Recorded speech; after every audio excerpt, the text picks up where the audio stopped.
Hey guys, today I'm going to tell you how to fix Bluetooth is not pairing in Samsung Galaxy S17, A37 or A57. If you're using Galaxy S17, A37 or A57 and you're facing the issue that your Bluetooth is not pairing, so let's see some possible fixes for this.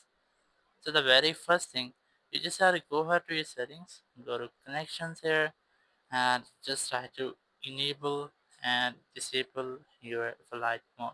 It will make a quick refresh with your network setting, including your Wi-Fi, Bluetooth, and cellular data. Once you're done, go to more connection settings.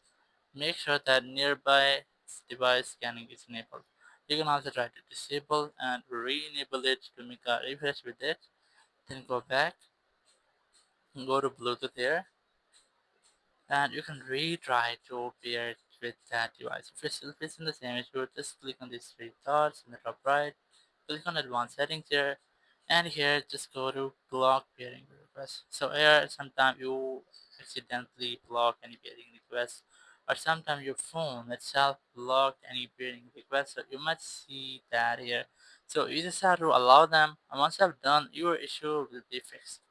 If it's still not fixed your issue, just go back, go to software update, make sure that your phone is up to date, just try to connect to the network and then recheck for your software updates here. Then just scroll down, go to power icon, click on this reset icon here. Now, if you have to restart your phone, and once you have restarted your phone, your issue will be fixed. If it's still not fixed your issue, so this is the only way. You just have to go ahead to your settings, scroll down, go to general management, go to reset here, go to reset Wi-Fi and Bluetooth setting, click on reset setting. It will reset your Wi-Fi and your Bluetooth setting. It will not delete any kind of your data, but it will delete your saved Wi-Fi passwords, or your saved Wi-Fi devices, and also saved Bluetooth devices. And once you have reset your settings, now you can easily use your Bluetooth without any issue like that. Thank you very much for watching the video. Until next video, bye bye.